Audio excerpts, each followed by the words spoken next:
নমস্কার বন্ধুরা, আজ একটা অন্য রকমের ভিডিও নিয়ে চলে এসেছি। আজ একটা পুরনো সিনথেটিক শাড়ি দিয়ে একটা গালিচা তৈরি করে দেখাবো। শাড়িটা দেখুন, সিনথেটিকের কিন্তু আর পুরনো শাড়ি। এটা বেশ কিছুদিন ব্যবহার করার পর রেখে দেওয়া হয়েছে। আর এই শাড়িগুলো আর অন্য কাজে কোনো ব্যবহার হয় না, কারণ সুতির শাড়ি হলে অন্য কাজে লাগে, আর এই শাড়িগুলো কিন্তু কোনো রকম কাজে লাগে না। তাই এই শাড়িগুলো আমাদের বাড়িতে প্রায় পরেই থাকে। তো সেই শাড়ি দিয়ে আজ আমি গালিচা তৈরি করে দেখাবো সুন্দরভাবে। আর সম্পূর্ণটা কিন্তু আমি হাতে সেলাই করে তৈরি করে দেখাবো। তো কিভাবে করছি দেখতে থাকুন। এইভাবে দেখুন, শাড়িটাকে দু ভাঁজ করে নিয়েছি। তো এভাবে ভাঁজটা করে নিয়ে দেখুন, এই সমান করে এই জায়গাটা কেটে নিচ্ছি, মানে দুই টুকরো যাতে হয় শাড়িটা সমান সমান সেই মতো কেটে নিয়েছি। এবার দেখুন দুই টুকরো হয়েছে, দুটো পিসকেই আবার আমি দুই পিস করে সাজিয়ে নিয়েছি। আর এবার এই যে পাড় আছে, পাড় বরাবর আমি কিন্তু পুরোটাই সেলাইটা করে নেব ধরে, মানে পুরোটাই এইভাবে লম্বা করে সেলাই করে নেব। কিন্তু পুরোটাই যদি লম্বাভাবে তৈরি করে নিই সেক্ষেত্রে কিন্তু অনেক বড় হয়ে যাবে, কারণ শাড়ি প্রায় 13 থেকে 14 হাতের মতো থাকে। তো দেখুন এইভাবে সেলাইটা করে নিয়েছি। আর আমি এটাকে কিন্তু এবার দুই ভাঁজ করে নিয়েছি আবারও, তাহলে কিন্তু দেখুন ডবল হয়ে গেছে। এই যে এটা কিন্তু ডবল হয়ে গেল।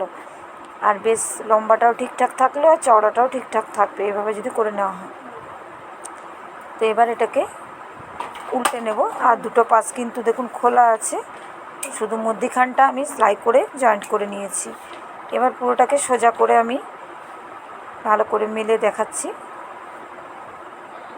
আর এটা কিন্তু বেশ অনেক বড় হয়েছে আমার, দেখুন এই মাঝখানটা আমি কিন্তু সেলাই করে জয়েন্ট করে নিয়েছি এই পাশে। তাহলে এটাকে উল্টো দিকে সেলাইটা করে এবার সোজা করে নিয়েছি। তাহলে পুরো শাড়িটাই দু ভাঁজ হয়ে গেছে আমার। এবার এইভাবে একটা সুতির শাড়ির টুকরো, আর সম্পূর্ণটাই পুরনো কাপড় দিয়ে তৈরি করে দেখাচ্ছি আমি। সুতির কাপড়ের টুকরো এইভাবে 4 ভাঁজ করেছি, 4 ভাঁজ করে এইভাবে বসিয়ে দিচ্ছি। দেখুন সেলাই করে করে ধারের দিকটা, মানে ধারে বর্ডারের দিকটা এইভাবে বসিয়ে দেবো, দেখতে সুন্দর লাগবে বলে। আর এইভাবে দেখুন একটা মাপ করে কিন্তু পুরোটা কাপড়টাই কিন্তু কেটে নিতে হবে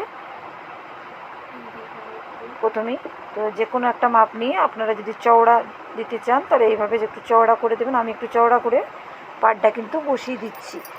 আর আপনারা যদি পাতলা করে চান তাহলে সেক্ষেত্রে মাপটা একটু কম নেবেন, তবে চওড়া করে দিলে দেখতে সুন্দর লাগবে। আর নর্মাল যে রান সেলাই হয় সেই সেলাই দিয়ে আমি পুরোটা করে নিচ্ছি। আর এখানে আমি সুতো দিয়ে সেলাইটা করছি, আপনারা চাইলে কিন্তু রঙিন উল দিয়েও সেলাইটা তৈরি করে নিতে পারেন, তাহলে কিন্তু দেখতে ভালো লাগবে। তো এবার পুরোটা ঠিক একই রকমভাবে চারিধার আমি এভাবে করে নেব।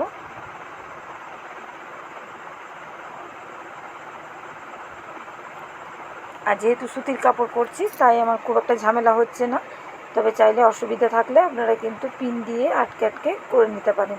আর দেখুন এই একটা পাশ আমার কিন্তু পুরোটা কমপ্লিট করে নিয়েছি, আর এই মাঝে একটা ক্রস করে নিয়েছি। আর ধারের দিকে দেখুন খুব সুন্দরভাবে ঠিক ওইভাবেই কিন্তু সেলাই করে আমি বসিয়ে নিয়েছি।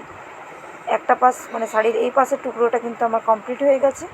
ঠিক একই রকমভাবে এই পাশটাও আমি কিন্তু কমপ্লিট করে নেব। দেখুন ধারের দিকটা করে নিয়েছি আমি।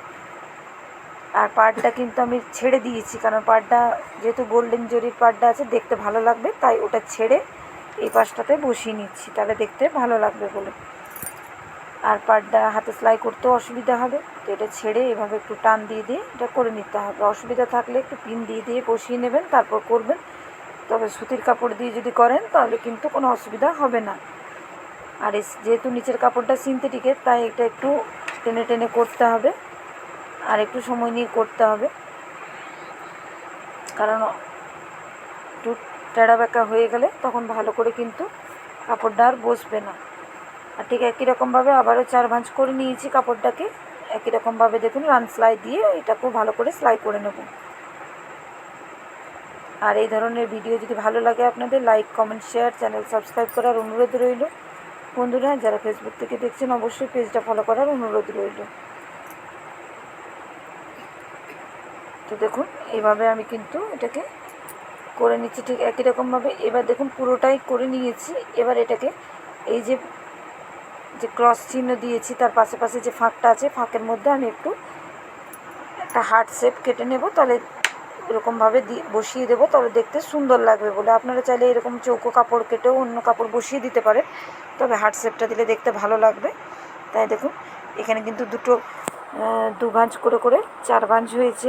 আর এটা আমি যে এভাবে চক দিয়ে এঁকে নিচ্ছি, তারপর কাটিংটা করে নিচ্ছি। আর এভাবে কিন্তু সব পিসগুলো একসঙ্গে করে নিতে হবে, তাহলে মাপটা একই থাকবে। আর যদি পরে করা হয় তখন মাপটা কিন্তু ঠিকঠাক হবে না।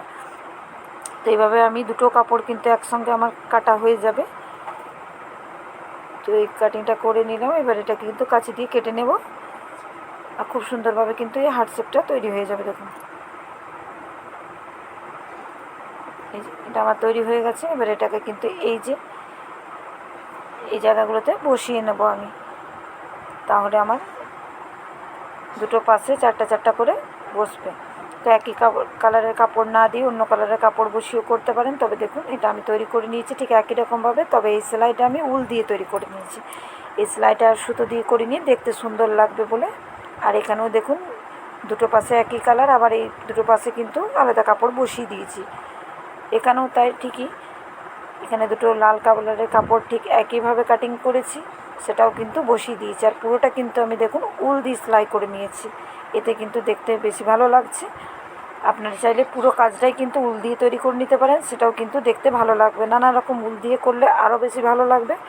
আর দেখতে কতটা সুন্দর হয়েছে দেখুন, কোনোভাবেই বোঝা যাচ্ছে না যে সিনথেটিকের শাড়িগুলো আমাদের কোনো কাজে লাগে না, সেগুলো দিয়েও যে এত সুন্দর ব্যবহারযোগ্য গালিচা তৈরি করা যেতে পারে। এটা চাইলে আপনারা কিন্তু বিছানাতে পেতেও রাখতে পারেন বেডশিট হিসাবে, আর এমনিভাবে যদি গালিচা হিসাবেও কিন্তু ব্যবহার করতে পারেন। দেখুন কতটা সুন্দর হয়েছে। আর পুরনো কাপড় দিয়ে এটা আজ আমি তৈরি করে দেখিয়েছি, আর সম্পূর্ণটা কিন্তু হাতে সেলাই করে তৈরি করলাম। কেমন হয়েছে অবশ্যই কমেন্ট করে জানাবেন। তো দেখুন কতটা সুন্দর লাগছে দেখতে। তো আজকের মতো এই পর্যন্ত, পরের আবার একটা ভিডিওতে দেখা হচ্ছে।